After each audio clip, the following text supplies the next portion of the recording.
Dahulu kala, sebelum langit dan bumi menjadi seperti yang kita kenal sekarang, Allah telah menciptakan makhluk-makhluknya dalam berbagai bentuk dan sifat. Setelah banjir besar pada zaman Nabi Nuh, alaihi salam, bumi dipenuhi kembali oleh keturunan 3 anak Nabi Nuh, Sem, Ham, dan Yafits. Dari Sem lahir bangsa-bangsa Arab dan Bani Israel. Dari Ham lahir bangsa-bangsa Afrika. Dan dari Yafits, lahirlah bangsa-bangsa di wilayah timur Laut Asia. Di antara anak-anak Yafits, ada satu suku yang sejak kecil menunjukkan sifat berbeda.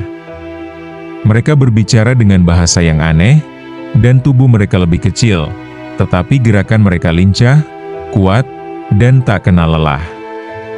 Mereka tumbuh dengan cepat, beranak pinak dalam waktu singkat, hingga jumlah mereka melampaui semua suku lainnya. Suku ini tinggal jauh di lembah-lembah pegunungan yang curam dan liar, wilayah yang terisolasi dari dunia luar. Mereka diberi nama Yajuj dan Majuj, 2 nama yang maknanya tidak diketahui dengan pasti, namun menunjukkan suara yang panas dan meledak-ledak, seperti bara api yang mendidih.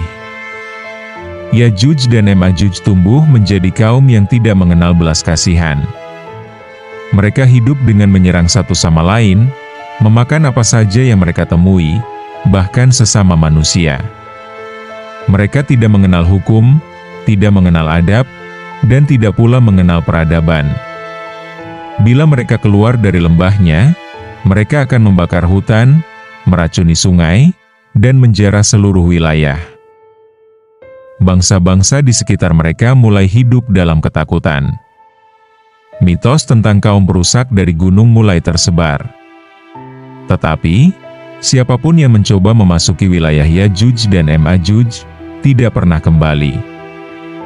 Ratusan tahun kemudian, datanglah seorang raja agung yang dikenal dalam sejarah dengan nama Zulkarnain. Ia bukan hanya seorang penguasa, tetapi juga hamba Allah yang saleh. Ia menjelajah bumi dari barat ke timur, membawa keadilan dan hukum Tuhan.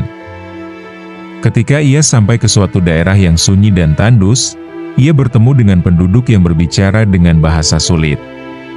Penduduk ini hidup dalam ketakutan setiap waktu, karena setiap tahun, Yajuj dan Majuj keluar dari celah gunung dan menyapu habis ladang, desa, dan ternak mereka. Zulkarnain melihat bahwa kaum ini memerlukan perlindungan, dan atas rahmat Allah, ia menyetujui. Ia tidak meminta upah, hanya meminta bantuan mereka untuk mengangkat besi dan logam. Maka, dibangunlah tembok raksasa di antara 2 gunung, dari besi yang dilelehkan dan tembaga cair. Ketika selesai, Yajuj dan Majuj tidak dapat keluar. Mereka menggeram dan meraung di balik dinding itu, tetapi tidak bisa menembusnya. Ribuan tahun berlalu. Di balik tembok itu, Yajuj dan Majuj tidak musnah, tetapi terus berkembang. Mereka terus menggali dan menggali, siang dan malam. Setiap hari, mereka hampir saja menembus dinding itu. Namun saat malam datang, Allah mengembalikannya seperti semula.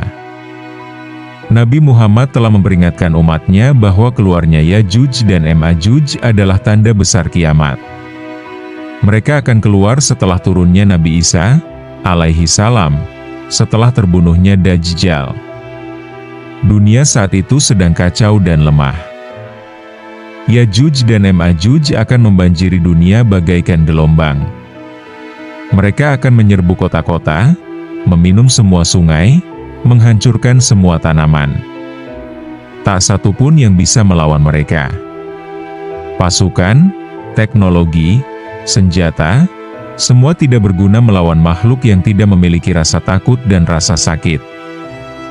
Maka Allah akan mengirimkan sejenis ulat kecil, tidak tampak hebat, tapi mematikan. Ulat itu akan masuk ke leher Yajuj dan Majuj, dan membunuh mereka semua dalam semalam.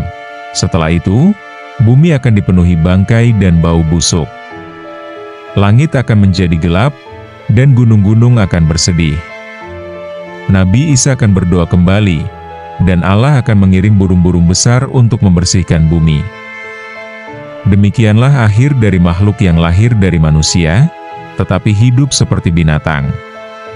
Yajuj dan Majuj bukan hanya kisah tentang makhluk kuat, tapi juga peringatan tentang apa yang terjadi bila manusia hidup tanpa petunjuk dan tanpa hati nurani.